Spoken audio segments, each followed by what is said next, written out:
পুলিশের আবেদনের প্রেক্ষিতে সাবেক আইনমন্ত্রী আনিসুল হক এবং সাবেক বেসরকারি শিল্প ও বিনিয়োগ বিষয়ক উপদেষ্টা সালমান এফ রহমানকে তৃতীয় দফায় 5 দিন করে রিমান্ড দিয়েছে আদালত। সকাল 7টায় তাদের নিম্ন আদালতে হাজির করে পুলিশ। সুষ্ঠু তদন্তের স্বার্থে বাড্ডা থানার হত্যা মামলায় 10 দিনের রিমান্ড চাওয়া হয়। শুনানি শেষে ঢাকা মহানগর হাকিম নুরুল হুদা চৌধুরী তাদের 5 দিন করে রিমান্ড দেন। আর আদাবরে পোশাক কর্মী রুবেল হত্যা মামলায় সাবেক এমপি সাদেক খান এবং সাবেক সেনা কর্মকর্তা জিয়াউল হাসানকে 5 দিন করে রিমান্ড দেয় আদালত। এর আগে 13 আগস্ট নৌপথে পালানোর সময় সদরঘাট এলাকা থেকে সালমান এফ রহমান এবং আনিসুল হককে গ্রেফতার করা হয়।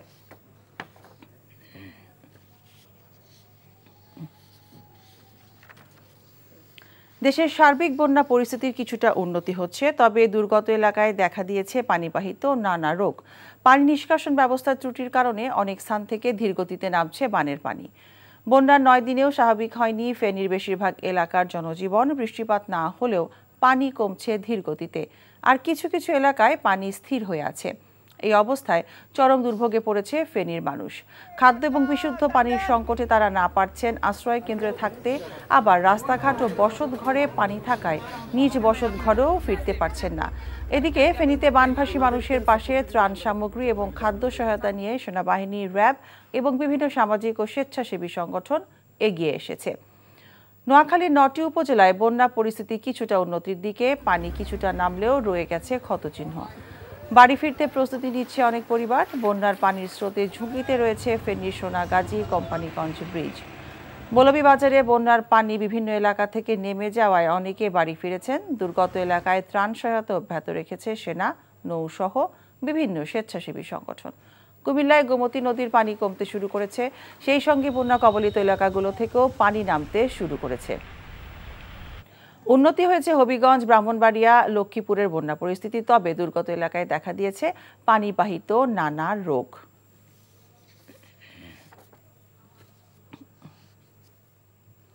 বন্যার খবর জানতে আমরা যাচ্ছি কুমিল্লার রসুলপুর এলাকায়। সেখানে আছেন আমাদের স্থানীয় প্রতিনিধি মাহফুজ নান্টু। নান্টু, আপনি যে এলাকায় আছেন সেই এলাকায় বন্যার পানির অবস্থা এখন কি, আর ত্রাণ সামগ্রী কি পৌঁছাতে পারছে ওখানকার বন্যা কবলিত মানুষের কাছে?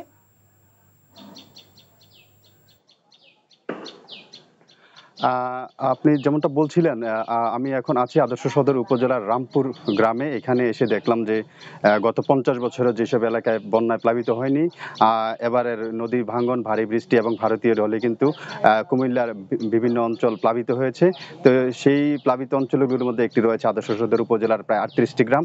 আমি যে গ্রামটিতে আছি সেটি রামপুর, এবং রামপুর এসে দেখলাম যে পানি কিছুটা সরছে এবং সেটা ধীরগতিতেই সরছে, যে কারণে এইখানের মানুষজনের দুর্ভোগ অনেকটা বেশি। রাস্তাঘাট অনেক বেশি ক্ষতিগ্রস্ত হয়েছে, বিশেষ করে রাস্তার খোয়া উঠে গিয়ে এখন যান চলাচল অনেকটা বিঘ্ন হয়ে গেছে। বিশেষ করে এই পানিবাহিত অনেক রোগের প্রাদুর্ভাব তৈরি হয়েছে। আমরা যেমনটা বিভিন্ন আশ্রয়কেন্দ্রে ঘুরে দেখলাম যে চর্মরোগ, ডায়রিয়া, কলেরা এই রোগগুলো শুরু হয়ে গেছে, যে কারণে অনেকেই দুশ্চিন্তায় আছেন। তারা এখন বাসায় ফিরবেন না, আশ্রয়কেন্দ্রে থাকবেন। আশ্রয়কেন্দ্রে থাকলে তারা কিছুটা স্বস্তিতে থাকবেন, কিন্তু বাসায় গিয়ে এখন ঘরবাড়ি মেরামত করার মতো পর্যাপ্ত অর্থ তাদের কাছে নেই। আমরা মনোহরগঞ্জ, লাকসাম এবং নাঙ্গলকোটে খবর নিয়েছি, সেখানের পানি কিন্তু এখন স্থির অবস্থায় রয়েছে, অর্থাৎ ধানি জমিগুলোতে এখনো প্রায় 10 ফিটের মতো পানি রয়েছে, এবং বিভিন্ন প্রত্যন্ত গ্রামগুলোতে কিন্তু এখনো নৌকা ছাড়া যাওয়া যাচ্ছে না। তবে পর্যাপ্ত সংখ্যক ত্রাণ আসছে এবং সেগুলো দক্ষিণ কুমিল্লার যে 3টি উপজেলা রয়েছে সেদিকে যাচ্ছে। আর বুড়িচং, ব্রাহ্মণপাড়া সেই জায়গাগুলোতে পানি একটু একটু করে সরছে, এবং যে কারণে মানুষ কিছুটা স্বস্তি পাচ্ছে যে এখন তারা হয়তো তাদের সেই চিরচেনা বাসায় ফিরতে পারবে। মিতা, এই ছিল কুমিল্লা থেকে বন্যার সর্বশেষ। দেশের স্বার্থকে প্রাধান্য দিয়ে সব দেশের সাথে সমানভাবে সম্পর্ক রাখতে চায় বিএনপি। রাশিয়ার রাষ্ট্রদূত আলেকজান্ডার মন্টিটাস্কির সাথে বৈঠকে দলের এই অবস্থান তুলে ধরেন দলের মহাসচিব মির্জা ফখরুল ইসলাম আলমগীর। সকালে বিএনপি চেয়ারপারসনের গুলশান কার্যালয়ে এক বৈঠক অনুষ্ঠিত হয়। কতদিনের মধ্যে বাংলাদেশে নির্বাচন হবে, রাশিয়ান রাষ্ট্রদূত এই বিষয়ে জানতে চাইলে বিএনপির তরফ থেকে তাকে জানানো হয় নির্বাচন কমিশন সহ যে প্রতিষ্ঠানগুলোর সংস্কারের জন্য অন্তর্বর্তীকালীন সরকারকে যৌক্তিক সময় দেওয়া প্রয়োজন তা তারা দিতে চান। বৈঠক শেষে ব্রিফিং করেন বিএনপির স্থায়ী কমিটির সদস্য আমির খসরু মাহমুদ চৌধুরী।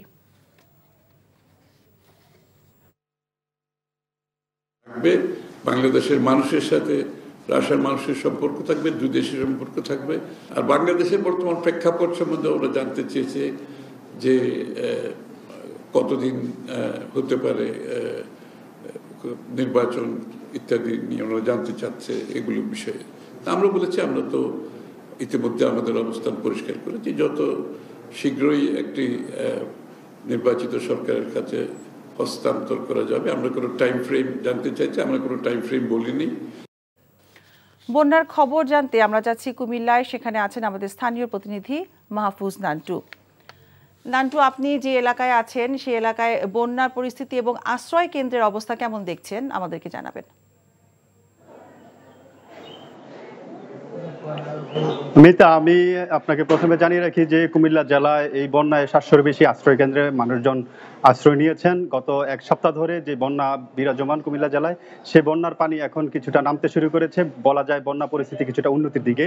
তবে সেই সাথে যারা বানভাসী মানুষ কিংবা বিভিন্ন জায়গায় আশ্রয় নিয়েছে, তাদের জন্য কিছুটা হলেও এখন অস্বস্তিকর একটা অবস্থা তৈরি হয়েছে যে বিভিন্ন জায়গায় আমরা বিভিন্ন রোগের প্রাদুর্ভাবের খবর শুনছি, বিশেষ করে চর্মরোগ, ডায়রিয়া, কলেরা এগুলো এখন শুরু হয়েছে। আমি যেই আশ্রয়কেন্দ্রটি রয়েছি সেটা বুড়িচং উপজেলার সোনারবাংলা কলেজ। এখানে যিনি কলেজের প্রিন্সিপাল রয়েছেন অধ্যক্ষ সেলিম রাজা সৌরভ, তিনি বন্যা পরবর্তী সময় থেকে এখানে প্রতিনিয়ত খবর নিচ্ছেন এবং এখানে প্রতিদিনই তার উদ্যোগে তার আয়োজন এবং 550 মানুষের 3 বেলা করে খাবার দিচ্ছেন। এখানে একটি মেডিকেল টিমও রয়েছে, তারা সার্বক্ষণিক এই যারা আশ্রয় নিয়েছেন তাদের চিকিৎসা সেবা দিচ্ছেন। আমরা আরো খবর নিয়েছিলাম যে এই মুহূর্তে কুমিল্লার দক্ষিণের যে 3 উপজেলা রয়েছে, মনোহরগঞ্জ, লাকসাম এবং নাঙ্গলকোট, সেই 3 উপজেলার পানি একটু একটু করে কমতে শুরু করেছে। তবে এখনো যারা ওইখানের ওই উপজেলাগুলিতে আশ্রয় কেন্দ্রে যারা আশ্রয় নিয়েছেন তারা এখনো বাড়ি ফিরতে পারবে না, তাদের বাড়ি ফিরতে আরো সপ্তাহখানেক সময় লাগবে। কিন্তু তাদেরও দুশ্চিন্তার বিষয় হচ্ছে বাড়ি ফিরে তারা এখন কি করবেন, কারণ অনেকেরই ঘর বাড়ি ভেঙে গেছেন, অনেকেরই নতুন করে অনেক ঘর বাড়ি মেরামত করতে হবে। তো এই মুহূর্তে আসলে বানভাসী মানুষের দুশ্চিন্তার বিষয় হচ্ছে যে তারা বন্যা পরবর্তীতে কিভাবে এই পরিস্থিতির মোকাবেলা করবে। মিতা, এই ছিল বন্যা পরিস্থিতি সর্বশেষ। ফেনীর বন্যা পরিস্থিতির সবশেষ খবর জানাচ্ছেন আমাদের সহকর্মী দেওয়ান গিয়াস চৌধুরী। গত 9 দিন ধরে ফেনীর বিভিন্ন উপজেলা এভাবেই পানির নিচে তলিয়ে আছে। তো আপনারা যদি খেয়াল করেন, আমি যে জায়গাটিতে দাঁড়িয়ে আছি এটি হচ্ছে ফেনী জেলার দাগনভূঞা উপজেলার বীর অলি ইউনিয়ন, এবং এই ইউনিয়নে আপনারা যদি দেখেন এটি একটি প্রধান সড়ক এবং এই সড়কে অনেক অনেক মানুষ প্রতিদিন যাতায়াত করেন, কিন্তু গত কয়েকদিন পানি থাকার কারণে আসলে তারা ঠিক মতো চলাফেরা করতে পারছিল না এবং এই পথে শুধুমাত্র ট্রাক্টরই একমাত্র বাহন ছিল। এখন অনেক জায়গা থেকে পানি কমে আসছে, তারপরও দুর্ভোগের কথা যদি আমরা বলতে চাই, এই অঞ্চলের মানুষের দুর্ভোগের কোনো শেষ নেই। কারণ আজকে 9ম দিনেও এখন পর্যন্ত পানি নামেনি, অনেক জায়গায় এখনো পানি রয়ে গেছে। আমরা যতই যাচ্ছি আর মানুষের দুর্ভোগের চিত্র আমরা দেখছি। তবে মানুষজন যেটা বলছেন, আসলে পানি নামলেও, কিছু উঁচু জায়গা থেকে পানি নামলেও যে যে এলাকাগুলি আছে, যে গ্রামগুলি আছে, সেই গ্রামগুলি এখনো পানির নিচে তলিয়ে আছে এবং মানুষ দুর্বিষহ যন্ত্রণা ভোগ করছেন। আমাদের ফেনী জেলার সব জায়গাতেই বর্তমান পরিস্থিতি পানি কমা শুরু করেছে, কিন্তু হচ্ছে কিছু কিছু নিচু এলাকা আছে, যেমন আপনার বর্তমানে যে এলাকাটা দাঁড়িয়ে আছেন, আজকে 9ম দিনে এসেও এখানে কিন্তু হাঁটু পরিমাণ পানি। আরো আপনি যদি ভিতরে যান, গ্রাম এলাকায় যান, সেখানে দেখতে পাবেন কোমর সমান, কোথাও গলা সমান এখন পানি আছে। এই অঞ্চলের আশপাশে কোথাও কোনো নৌকা নেই, একমাত্র ট্রাক্টর এবং এই ট্রাকগুলোই হচ্ছে বাহন। এবং এই যে ট্রাকগুলো দেখছেন, এই ট্রাকগুলো কিছু তো সামনে যাওয়ার পরে যাচ্ছে না এবং মানুষের বাড়ি বাড়ি, আমরা গতকালকেও একটি বাড়িতে গিয়ে পৌঁছেছি, সেখানে প্রায় 9টি পরিবার আছে। গত 9 দিনে বা গত 5 দিনে ওদের কাছে কোনো খাবার। এবারে আমরা যাচ্ছি নোয়াখালীতে, সেখানে আছেন আমাদের সহকর্মী মাসুদ পারভেজ। মাসুদ, নোয়াখালীতে আজকে বন্যার পানির পরিস্থিতি কেমন দেখছেন?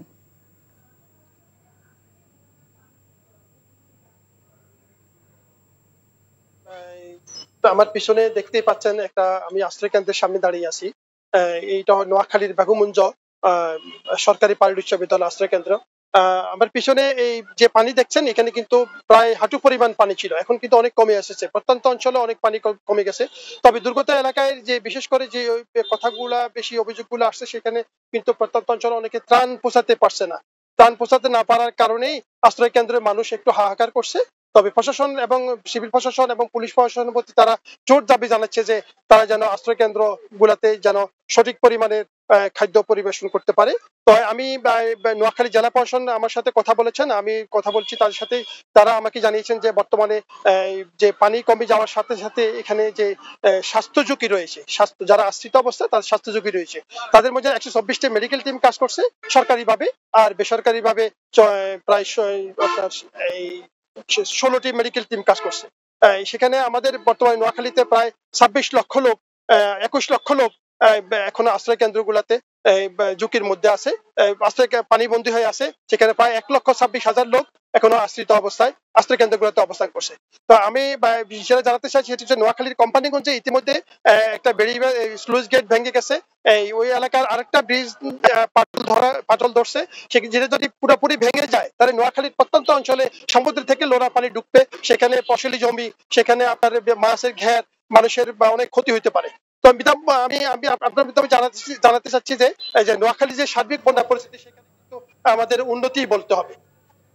এই ছিল নোয়াখালী সর্বশেষ সংবাদ। ব্রাহ্মণবাড়িয়ায় সাবেক প্রধানমন্ত্রী শেখ হাসিনা সহ 54 জনের নাম উল্লেখ করে সদর মডেল থানায় একটি হত্যা মামলা দায়ের করা হয়েছে। মামলায় আরও 2 থেকে 300 জনকে অজ্ঞাত আসামি করা হয়েছে। বুধবার রাতে জেলা সদর উপজেলার সুহিলপুর ইউনিয়নের জহিরুল ইসলামকে হত্যার অভিযোগে নিহতের ভাই বাবুল মিয়া বাদী হয়ে এই মামলাটি দায়ের করেন।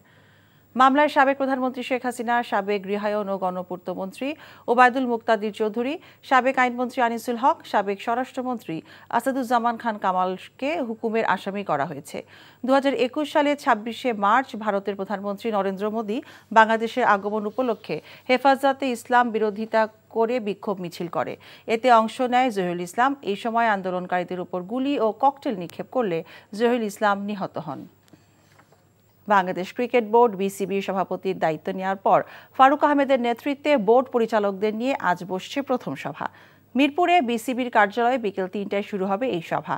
এই সভার মাধ্যমে বেশ কিছু গুরুত্বপূর্ণ সিদ্ধান্ত নিতে পারে বিসিবি। এর মধ্যে অন্যতম স্ট্যান্ডিং কমিটির রদবদল। জালাল ইউনুস পদত্যাগ করার পর ক্রিকেট পরিচালনা বিভাগের চেয়ারম্যানের পদ শূন্য হয়ে পড়ে। ধারণা করা হচ্ছে দায়িত্ব পেতে পারেন নতুন পরিচালক নাজমুল আবেদিন। সভায় শেখ হাসিনা স্টেডিয়াম নিয়ে আলোচনা হবে। সরকার পতনের পর বেশিরভাগ পরিচালকরাই গা ঢাকা দিয়েছেন। আগের 2 সভায় অনুপস্থিত ছিলেন অনেকেই। এদিন উপস্থিত না থাকলে নিয়ম অনুযায়ী বেশ কয়েকজন পরিচালক নিজের পদ হারাবেন।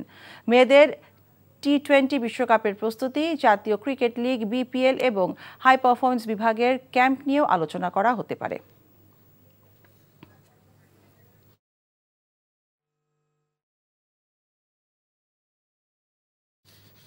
জুলাই গণহত্যার অভিযোগে সাবেক প্রধানমন্ত্রী শেখ হাসিনা সহ 52 জনের বিরুদ্ধে আন্তর্জাতিক অপরাধ ট্রাইব্যুনালের তদন্ত সংস্থায় অভিযোগ দাখিল করা হয়েছে। অভিযোগে 20 জন সাবেক মন্ত্রী, এমপি ও পুলিশের নাম উল্লেখ করা হয়েছে। একই সাথে গণহত্যায় উস্কানি দেয় 32 জন সিনিয়র সাংবাদিক ও সুশীল সমাজের কয়েকজন প্রতিনিধিকে অভিযুক্ত করা হয়েছে। তাদের মধ্যে সাংবাদিক নাইমুল ইসলাম খান, শাকিল আহমেদ, প্রভাস আমিন এবং ফারজানা রূপার নামও রয়েছে। অভিযোগে বলা হয়, গত 14 জুলাই গণভবনে শেখ হাসিনার সাথে সংবাদ সম্মেলনে প্রশ্ন করে উস্কানি দিয়েছেন এবং টকশোতে গণহত্যার বৈধতা দিয়েছে এসব সাংবাদিকরা।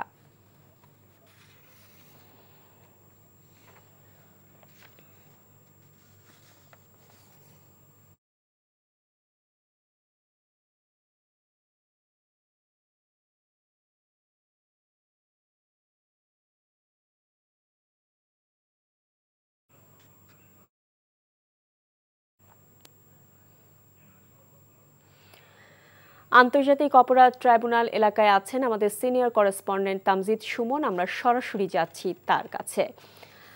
তামজিদ, সাবেক প্রধানমন্ত্রী শেখ হাসিনা সহ 52 জনের বিরুদ্ধে অভিযোগ দাখিল করা হয়েছে, যেখানে গণহত্যায় উস্কানি দেওয়ার জন্য 32 জন সিনিয়র সাংবাদিককে অভিযুক্ত করা হয়েছে। তো এই বিষয়ে আর কি তথ্য আপনার কাছে আছে আমাদের জানাবেন।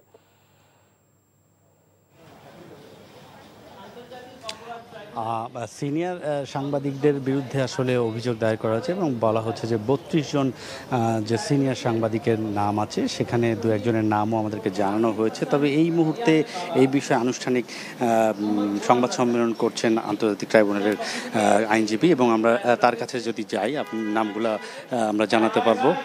অগাস্ট 2024 তারিখ শ্যামলীর রিং রোডে তখন বিজয় মিছিল চলছে। তৎকালীন সরকার ইতিমধ্যে পদত্যাগ করেছেন এবং তারা বিজয় মিছিল নিয়ে রিং রোডে অবস্থানরত অবস্থায় পুলিশ তাদের উপরে নির্বিচারে গুলিবর্ষণ করে। ছেলেটি মিরপুর বিসিআইসি কলেজের একাদশ শ্রেণীর ছাত্র ছিল। ছেলেটি মিছিলের সামনে ছিল এবং সেও একজন সমন্বয়ক ছিল। রিয়ানের মুখে, মাথা এবং গলায় গুলি লাগে এবং সাথে সাথে সে ওখানে মারা যায়। এই মামলাটিতে সাবেক প্রধানমন্ত্রী এবং তার মন্ত্রী পরিষদের তৎকালীন যারা খুব অ্যাক্টিভ ছিলেন সেই সদস্য, পুলিশের সদস্য যারা দায়িত্বশীল পর্যায়ে ছিলেন, সাথে 30 জন সাংবাদিক, কলামিস্ট, তারপরে যারা নিজেদেরকে সুশীল দাবি করেন, টকশো করেন, এদেরকে আসামি করা হয়েছে।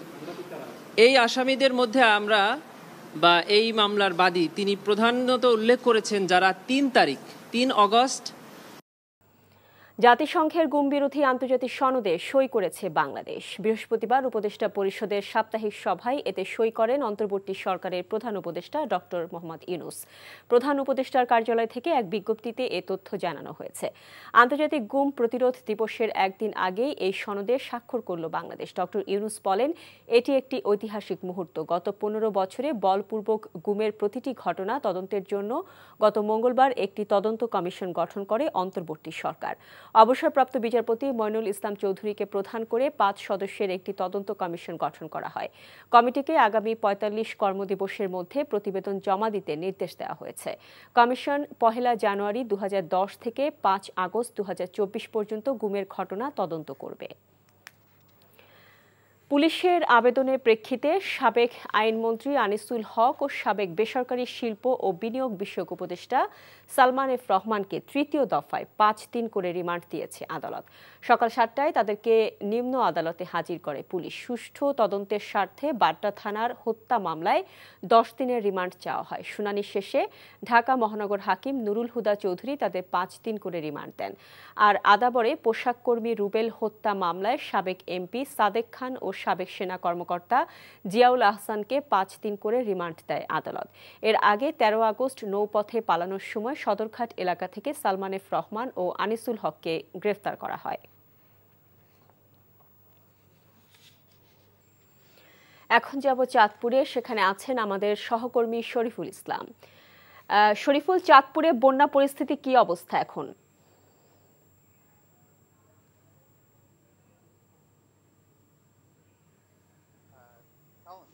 দেখতে পাচ্ছেন যে আমি যে স্থানটিতে দাঁড়িয়ে আছি এটি হচ্ছে যে চাঁদপুরের শাহরাস্তি উপজেলার রাজশাহী ইউনিয়নের একটি গ্রাম। এখানে এখনো হাঁটু পরিমাণ, এটি একটি সড়ক, এই সড়কটি প্রতিনিয়ত যানবাহন চলাচল করে, সেটি আপাতত বন্ধ। এই বন্যা পরিস্থিতি যদি বলি সেটা আসলে এই গ্রামে দিন দিন অবনতি হচ্ছে। এই গ্রামের প্রায় 10টি ইউনিয়নের প্রায় 70,000 মানুষ এই পানিবন্দী হয়ে পড়েছেন। তারা এই পানিবন্দী হওয়ার পরে একেবারে দুর্বিষহ জীবনযাপন করছেন। মূলত শাহরাস্তি উপজেলা কুমিল্লা এবং নোয়াখালীর একবার বর্ডার এলাকা বলা চলে। এটি খুবই দুর্গম একটি গ্রাম। এখানে এখনো পর্যন্ত কোন রকম ত্রাণ সহায়তা পৌঁছায়নি। মানুষ আসলে ত্রাণ সহায়তা না পৌঁছানোর কারণে একরকম আসলে খুবই ক্ষোভ প্রকাশ করেছেন। আমি একজনের সাথে কথা বলবো যে আপনি এলাকার হিসাবে এই কি উদ্যোগ নিয়েছেন? আমরা এলাকাবাসী হিসাবে এলাকাতে গাউসিয়া কমিটির মাধ্যমে কিছু শুকনা খাবার এবং পর্যাপ্ত ওই রকম কোনো ত্রাণ আমরা পাইনি। মোটামুটি 150 ফ্যামিলির মধ্যে কিছু শুকনা খাবারের ব্যবস্থা করেছি এবং তার পাশাপাশি আমি নিজ উদ্যোগে প্রায় 100 ফ্যামিলির মধ্যে ছুলা বিতরণের একটা উদ্যোগ নিয়েছি। মূলত হচ্ছে যে কচুয়া, চাঁদপুর সদর, হাইমচর এবং হচ্ছে যে শাহরাস্তি এই কয়েকটি ইউনিয়নের কি বলা চলে যে প্রচুর জলাবদ্ধতা এখনো দেখা দিয়েছে। মূলত শাহরাস্তি উপজেলা সবচেয়ে বেশি বন্যার যে জলাবদ্ধতা সেটা রয়েছে। আমি যদি আরেকটি আপনাকে তথ্য জানিয়ে রাখি যে চাঁদপুরে গত 1 তারিখ থেকে আজকে পর্যন্ত 714 মিলিমিটার বৃষ্টিপাত হয়েছে। এই বৃষ্টিপাত গত 2 দিন কম থাকার কারণে কিন্তু কিছুটা পানি কমতে শুরু করেছে। তো চাঁদপুরে বন্যা পরিস্থিতি এই ছিল আমার কাছে সর্বশেষ।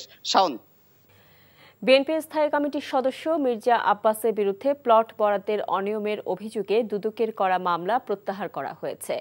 আজ ঢাকার বিশেষ জজ 4-এর বিচারক রবিউল আলমের আদালত দুদকের আবেদনের পরিপ্রেক্ষিতে এ আদেশ দেন। এদিন দুদকের পাবলিক প্রসিকিউটর মীর আহমেদ আলী সালাম এ মামলা প্রত্যাহার চেয়ে আবেদন করেন। শুনানি শেষে আদালত তার বিরুদ্ধে বিচারাধীন মামলাটি প্রত্যাহারের আবেদন মঞ্জুর করেন। এ মামলার অপর 2 আসামি হলেন বিএনপির সাবেক এমপি আলী আসগর লবি ও সরকারি কর্মকর্তা মাহফুজুল ইসলাম। জানা যায় 2006 সালে পূর্তমন্ত্রী থাকাকালে প্যাসিফিক কেমিক্যালস নামের একটি প্রতিষ্ঠানকে তেজগাঁও শিল্প এলাকায় 19.44 কাঠা জমি বরাদ্দ দেন দুদকের তৎকালীন উপপরিচালক সৈয়দ ইকবাল হোসেন। শাহবাগ থানায় 2007 সালে মামলাটি করেন। পরের বছর 11 ফেব্রুয়ারি আসামিদের বিরুদ্ধে অভিযোগ গঠন করা হয়। এদিকে অবৈধ সম্পদ অর্জনের অভিযোগে দুদকের করা 2 মামলায় স্থায়ী জামিন পেলেন আইএফআইসি ব্যাংকের সাবেক চেয়ারম্যান লুৎফর রহমান বাদল। জামিন পাওয়ার পর প্রতিক্রিয়ায় বাদল বলেন, প্রতিহিংসা পরায়ণ হয়ে তার বিরুদ্ধে হয়রানিমূলক মামলা করা হয়েছে। অন্তর্বর্তীকালীন সরকারে যারা আছেন তারা পরীক্ষিত এবং ভালো লোক বলে মন্তব্য করেছেন ডক্টর কামাল হোসেন। নিজ দলের 31তম প্রতিষ্ঠা বার্ষিকী উপলক্ষে জাতীয় প্রেসক্লাবে আলোচনা সভায় তিনি বলেন, ভালোবাসা পেলে আমৃত্যু তিনি জনগণের জন্য রাজনীতি করে যাবেন। যারা টাকা দিয়ে নির্বাচন করে ক্ষমতায় আসে এবং মন্ত্রী হয় তাদের একসময় দেশ ছেড়ে পালাতে হয় বলেও মন্তব্য করেন তিনি। যারা লুটপাট করে তাদের রুখে দাঁড়ানোর আহ্বানও জানান ডক্টর কামাল। সুস্থ রাজনৈতিক পরিবেশ ফিরিয়ে আনার জন্য জনগণের প্রতি আহ্বান জানিয়ে তিনি বলেন, দেশের মৌলিক পরিবর্তন এবং জনগণের অবস্থার পরিবর্তনের জন্যই রাজনীতি।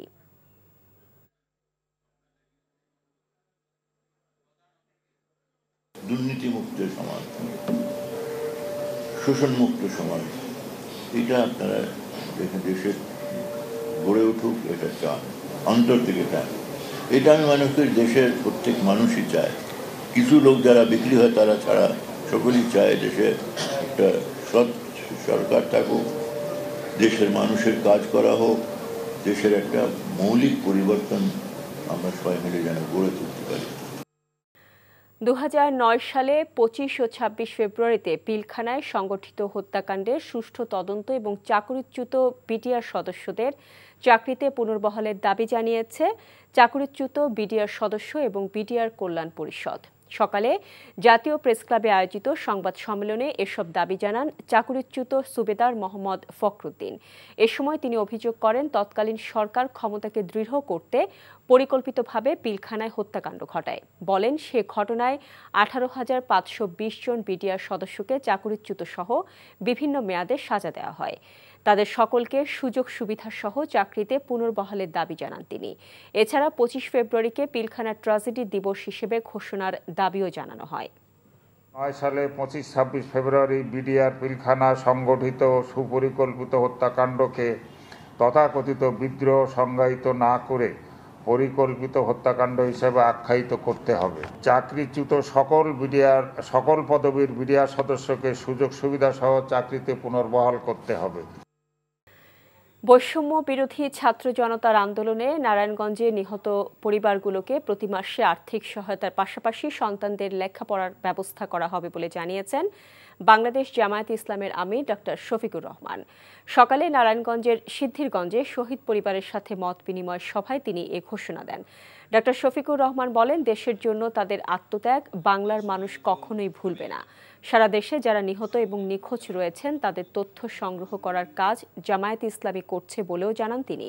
মত বিনিময় সভায় জামায়াতের কেন্দ্রীয় সদস্য সাইফুল আলম খান মিলন, মাইনুদ্দিন আহমেদ, নারায়ণগঞ্জ জেলা সভাপতি মমিনুল হক উপস্থিত ছিলেন। নগদ নিবেদিত অর্থনীতির খবর। এখন পদ্মা মেঘনা নদীতে জেলেদের জালে ধরা পড়ছে রূপালী ইলিশ। দেশের অন্যতম বড় ইলিশের বাজার চাঁদপুর বড় স্টেশন মাছঘাট এখন সরগরম। নদীর ইলিশ আর উপকূল থেকে আসা ইলিশের যোগানে কর্মচাঞ্চল্য ফিরে এসেছে মাছঘাটের ক্রেতা বিক্রেতাদের মধ্যে। প্রতিদিন 500 থেকে 600 মণ ইলিশ আমদানি হচ্ছে। এই ইলিশ দেশের বিভিন্ন জেলায় পাঠানো হচ্ছে। বর্তমানে চাঁদপুর মাছঘাটে 500 থেকে 700 গ্রাম ওজনের ইলিশ প্রতি কেজি 1200 থেকে 1300 টাকা, আর 1 কেজি ওজন ও এর চাইতে বেশি ওজনের প্রতি কেজি ইলিশ বিক্রি হচ্ছে 1800 থেকে 2000 টাকা। The Advisory Council meeting today gave final approval to the draft security of Sheikh Mujibur Rahman's family members, subject to vetting by the Legislative and Parliamentary Affairs Department. Interim Government Chief Advisor Professor Mohammad Yunus chaired the meeting at State Guest House, Chamuna. The law was enacted only to provide state privileges to members of a family, which is a clear discrimination, said the Council. The current interim government is committed to eradicating all discrimination after the anti-discrimination student uprising, it said. The interim government has decided to stop the practice of whitening the black money. In the budget approved in July, the recently ousted Awami League government permitted the legislation of black money with a 15% tax. Meanwhile, Bangladesh has officially joined the United Nations International Convention for the Protection of All Persons from Enforced Disappearance.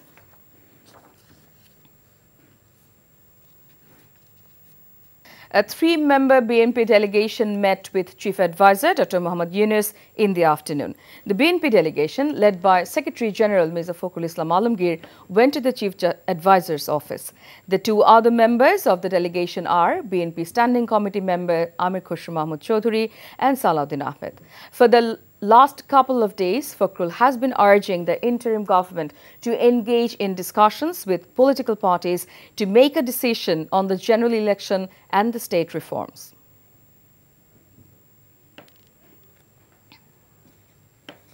BNP Standing Committee member Amir Khosrow Mahmood Chowdhury said the relationship between Bangladesh and Russia will continue. He said this at a briefing today. Russian ambassador to Bangladesh Alexander Mantitsky met with BNP Secretary General Mirza Fakhrul Islam Alamgir and discussed the country's latest situation, next general election, trade, investment, and the potential areas for cooperation between the two friendly nations.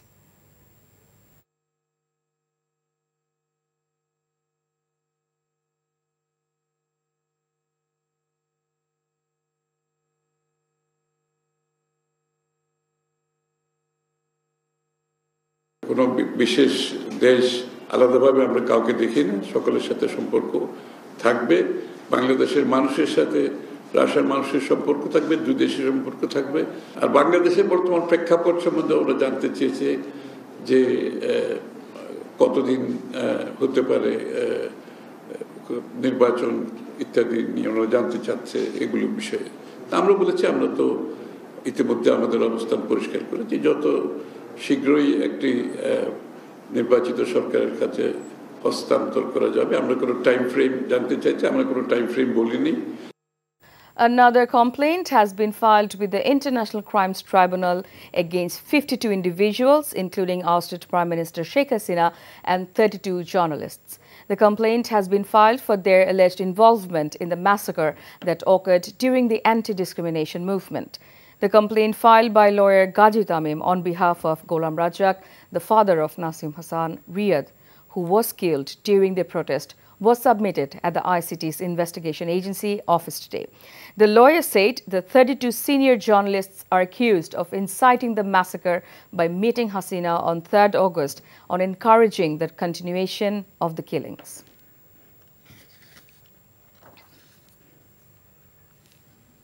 A murder case has been filed against 54 people, including Sheikh Hasina and 3 former ministers of her government in Brahmanbaria. The accused include former Housing and Public Works Minister Obaidul Muqtadi Chowdhury. The victim is Johirul Islam and the case was filed by his brother Babul Mia, who is a resident of Sohilpur village in the district. According to the charge sheet, Awami League men had launched attacks on the activist of Hifazat Islam during Indian Prime Minister Narendra Modi's Bangladesh visit on 26 March 2021. On that afternoon, Jahid died in severely injured condition when Awami League men and law enforcers shot at the protesters. Finding no sufficient evidence, a Dhaka court today acquitted BNP Standing Committee member Mirza Abbas in a corruption case filed against him in 2007. Judge Masood Parvez of Dhaka Special Judge Court 6 delivered the judgment in presence of the BNP leader at a packed courtroom. The judge said the prosecution has failed to prove the charges brought against the accused and therefore the court acquitted Mirza Abbas from all the charges of the case. The senior BNP leader was acquitted in 2 separate cases in a day, while he and his wife were discharged in another case. Meanwhile, former chairman of IFIC Bank Lutfur Rahman Badal has secured permanent bail in 2 cases filed on amassing illegal wealth by the SEC. After getting bail, Badal said the cases were filed to demean and harass him. At least 52 people were killed in the ongoing flash floods caused by heavy rainfalls and onrush of water from upstream. Around 1 million families have been stranded in 11 districts amid the floods, said a press release from the CA office. Of the deceased, 14 died in Kumilla, 17 in Feni, 6 in Chattogram, 3 in Cox's Bazar, 8 in Noakhali, 1 each in Brahmanbaria, Lokhipur, Khagrachuri and Moulabibazar. Additionally, 5.4 million people from 492 unions have been affected by the floods. A total of 595 medical teams are operational in the 11 districts to provide medical services to the victims. রাজনৈতিক দলগুলোর সঙ্গে আলোচনার মাধ্যমে সরকার নির্বাচনের রূপরেখা তৈরি করবে বলে জানিয়েছেন বিএনপি মহাসচিব মির্জা ফখরুল ইসলাম আলমগীর। প্রধান উপদেষ্টার সঙ্গে বৈঠকের পর সাংবাদিকদের তিনি কথা জানান। নাজিবুর রহমানের রিপোর্ট। বৃহস্পতিবার প্রধান উপদেষ্টা ডক্টর মোহাম্মদ ইউনূসের আমন্ত্রণে রাষ্ট্রীয় অতিথি ভবন যমুনায় আসেন বিএনপির 3 শীর্ষ নেতা। বিএনপি মহাসচিব মির্জা ফখরুল ইসলাম আলমগীর, দলের স্থায়ী কমিটির সদস্য সালাউদ্দিন আহমেদ ও আমির খসরু মাহমুদকে সাথে নিয়ে প্রধান উপদেষ্টার কার্যালয়ে এক বৈঠকে বসেন। এ সময় অন্তর্বর্তীকালীন সরকারের পরিকল্পনা উপদেষ্টা ওয়াহিদুদ্দিন মাহমুদ ও আইন উপদেষ্টা আসিফ নজরুল বৈঠকে অংশ নেন।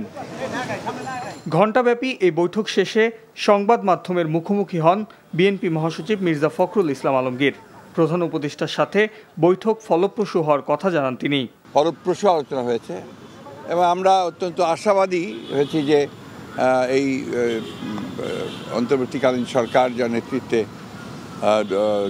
প্রফেসর ইউনূস রয়েছেন, তারা তাদের আন্তরিকতা, দেশপ্রেম, যোগ্যতা দিয়ে খুব দ্রুত তারা একটা স্টেবল অবস্থায় নিয়ে আসতে পারবেন।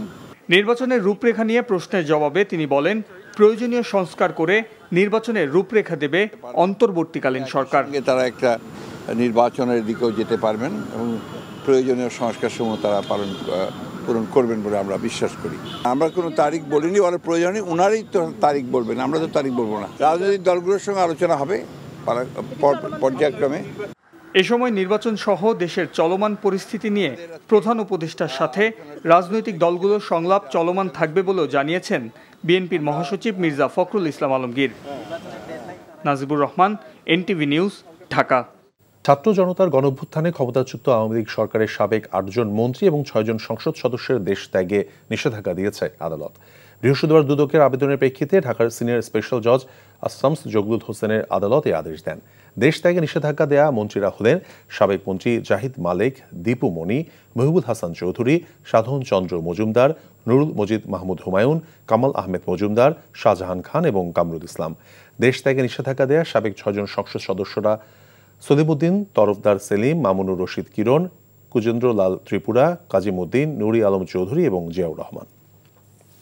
জাতীয় সংসদ নির্বাচনে মনোনয়ন বাণিজ্য বন্ধে প্রতিটি দলে আসন প্রতি 2 জন প্রার্থী নির্ধারণ, প্রার্থীকে কমপক্ষে সংশ্লিষ্ট রাজনৈতিক দলের সদস্য হতে হবে, না ভোটের বিধান চালু, সংসদে আসন সংখ্যা বৃদ্ধির সুপারিশ করেছে সমাজে বিভিন্ন শ্রেণী পেশার বিশিষ্টজন।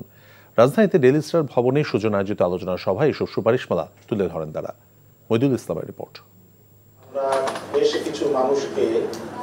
বাংলাদেশের নির্বাচন ব্যবস্থা সংস্কারে করণীয় শীর্ষক আলোচনা সভার বেশিরভাগ বক্তারাই তুলে ধরেন বিগত আওয়ামী লীগ সরকারের অধীনে নির্বাচনের তিক্ত অভিজ্ঞতার কথা। তারা বলেন, নির্বাচনকালে নিরপেক্ষ এবং নির্দলীয় সরকার ব্যবস্থা সংবিধানে আবারও ফিরিয়ে আনতে হবে। সেই সাথে নির্বাচনের আগে মনোনয়ন বাণিজ্য কিভাবে বন্ধ করা যায় তাও উল্লেখ করেন বক্তারা। ভোটারদেরকে তৃণমূল পর্যায়ে ভোট পরিচালনা করার, ভোট সংরক্ষণ করার, ভোটের রেজাল্টটা নির্বাচন কমিশনে পৌঁছে দেওয়ার ব্যবস্থা করবেন। তত্ত্বাবধায়ক সরকার নামক যে শব্দটা ছিল সেটাকে আরো রিফাইন করে আরো কিভাবে করে সংবিধানে অন্তর্ভুক্ত করবেন সেটা করেন, কারণ পলিটিক্যাল গভর্নমেন্ট দিয়ে নির্বাচন এই দেশে বহু বছর অনাগতকালে সম্ভব না, হবে না। আর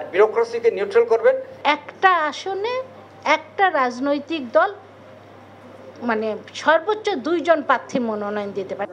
দেশে জনসংখ্যার বিবেচনায় জাতীয় সংসদের আসন সংখ্যা আরও বাড়ানো দরকার বলেও আলোচনা সভায় উল্লেখ করেন বক্তারা।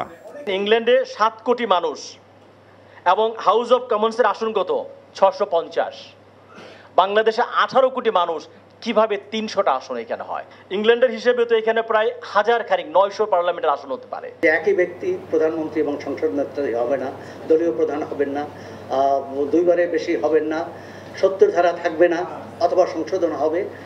এই কাজগুলো যদি নির্বাচিত সরকারের জন্য রেখে দেয় তারা কখনোই করবে না। আরপি অনুযায়ী কিন্তু লেজুর ভিত্তিক ছাত্র রাজনীতি এটা নিষিদ্ধ। আমাদের রাজনৈতিক দলগুলো যেটা করেছে তাদের গঠনতন্ত্র থেকে বাদ দিয়েছে, কিন্তু আইনের যে উদ্দেশ্য সেটা না মেনে তারা ভাতৃপ্রতিম সংগঠন বলে এটা চালিয়ে দিচ্ছে। নির্বাচনে অপছন্দের প্রার্থীকে বর্জন করার জন্য পুনরায় না ভোট এর বিধান চালু করতে হবে বলেও মনে করেন বক্তারা। এত ডিটেইলে এটাকে করা যেতে পারে। মইদুল ইসলাম, এনটিভি নিউজ, ঢাকা। 2024 সালের ছাত্র জনতার আন্দোলনের ইতিহাস পাঠ্য বইয়ে অন্তর্ভুক্ত করার আহ্বান জানিয়েছেন জামায়াতে ইসলামের আমির ডাক্তার শফিকুর রহমান। নারায়ণগঞ্জের শহীদ পরিবারের সাথে মত বিনিময়কালে তিনি আহ্বান জানান।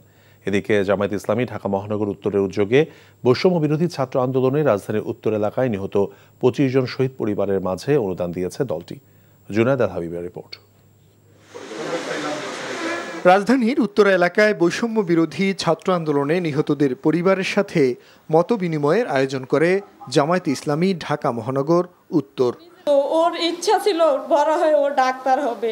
এ সময় নিহতদের স্মৃতিচারণ করতে গিয়ে কান্নায় ভেঙে পড়েন শহীদদের স্বজনরা।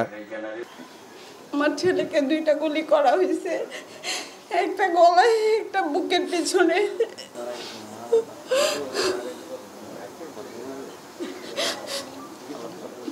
আমি ন্যায্য বিচার চাই, আর কিছু চাই না। আমার বাবা কারোর সাথে ঝগড়া করতো না, যে একটু গালি দিত তাকে বাই করে চলে আসতো। আমার জামাইয়ের বিচার চাই। আমার সন্তান দুটো এতে হয়েছে, আমি এই বয়সে বিধবা হয়েছি। আন্দোলনে নিহত 25 জনের পরিবারকে নগদ 2 লাখ টাকা করে অনুদান দেওয়ার পাশাপাশি ভবিষ্যতেও এদের পাশে থাকার ঘোষণা দেয় দলটি।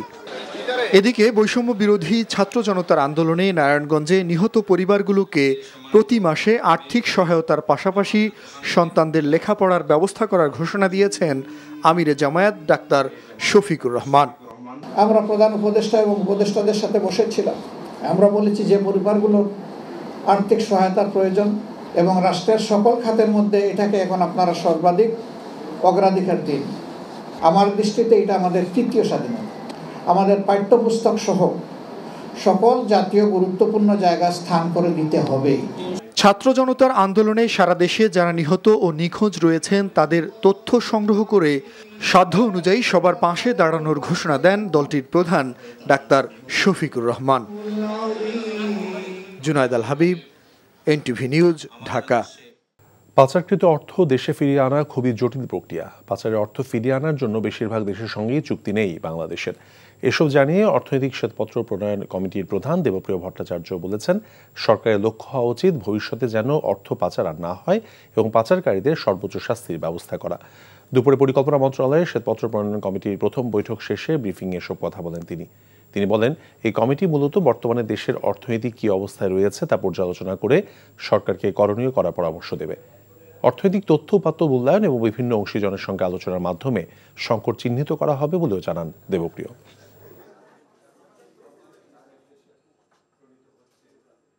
এটা একটা অত্যন্ত জটিল প্রক্রিয়া। এই টাকা থেকে যে ওই বাড়িটা কেনা হয়েছিল ওই দেশে ওই সময়, এইটাকে লাগানো ফিট করা এত সহজ ব্যাপার না। এটা হলো 1 নম্বর। দ্বিতীয়ত হলো ওইটা আনার ক্ষেত্রে যে আইনানুগ যে সমস্ত চুক্তি থাকে সব দেশের সাথে আমাদের সেই চুক্তিগুলো যথোপযুক্তভাবে নেই। তৃতীয়ত হলো ওই চুক্তিগুলোকে কার্যকর করে ব্যবহার করার জন্য আইনজীবী থেকে আরম্ভ করে আর্থিক খাতের বিশেষজ্ঞ থেকে ইত্যাদির সেই দক্ষতাটাও অনেক ক্ষেত্রে আমাদের নেই। বৈষম্য বিরোধী আন্দোলনে আহতদের ঢাকা মেডিকেল কলেজ হাসপাতালে বিনামূল্যে চিকিৎসা দেওয়া হচ্ছে বলে জানিয়েছেন ঢাকা মেডিকেল কলেজের পরিচালক ব্রিগেডিয়ার জেনারেল মোহাম্মদ আসাদুজ্জামান। সকালে বৈষম্য বিরোধী আন্দোলনে নিহতদের চিকিৎসায় হাসপাতালের ভূমিকা এবং ভবিষ্যৎ করণীয় সম্পর্কে ঢামেকে এক ব্রিফিং অনুষ্ঠিত হয়। এ সময় পরিচালক বলেছেন, আন্দোলনে আহতদের মধ্যে চিকিৎসা নিতে এসে মারা যান 84 জন, মৃত অবস্থায় হাসপাতালে এসেছেন আরও 88 জন। মৃতদের প্রায় 70 ভাগের ময়নাতদন্ত করা হয়েছে, বেশিরভাগ ছিলেন বুলেট বিদ্ধ। প্রাথমিক চিকিৎসার সেবা নিয়েছেন 1696 জন, এরই মধ্যে হাসপাতালে ভর্তি হন 829 জন। পরিচালক আরও বলেছেন, ঢামেকে চিকিৎসা সেবার মান বাড়াতে 100 দিনের কর্মসূচি গ্রহণ করা হয়েছে, যার মধ্যে রয়েছে কেবিন সংস্কার, আইসিইউ শয্যা বৃদ্ধি, পরিষ্কার পরিচ্ছন্নতা কার্যক্রম জোরদার করা। ক্রীড়া উপদেষ্টা আসিফ মাহমুদ সজীব ভুঁইয়ার দেয়া অর্থ পুরস্কার বর্ণাঢ্যদের সাহায্যে প্রদান করল সাফ অনূর্ধ্ব 20 জয়ী দলের সদস্যরা। সন্ধ্যায় নেপাল ফেরত চ্যাম্পিয়ন দলের সদস্যদের সঙ্গে দেখা করেন আসিফ মাহমুদ। ক্রীড়া পরিষদের সহকক্ষে প্রত্যেক সদস্যকে 25,000 টাকা উপহারের ঘোষণা দেন উপদেষ্টা। এ সময় খেলোয়াড়দের পক্ষে কোচ মারুফুল হক এবং অধিনায়ক মেহেদী হাসান শ্রাবণ বানভাসীদের সাহায্যের জন্য এই অর্থ ব্যয় করার সিদ্ধান্ত নেন। এর আগে বিকেলে হযরত শাহজালাল আন্তর্জাতিক বিমানবন্দরে অবতরণ করে সাফ জয়ী যুবাদের বহনকারী বিমানটি। নেপালকে 4-1 ব্যবধানে হারিয়ে প্রথমবার চ্যাম্পিয়ন হয় টিম বাংলাদেশ।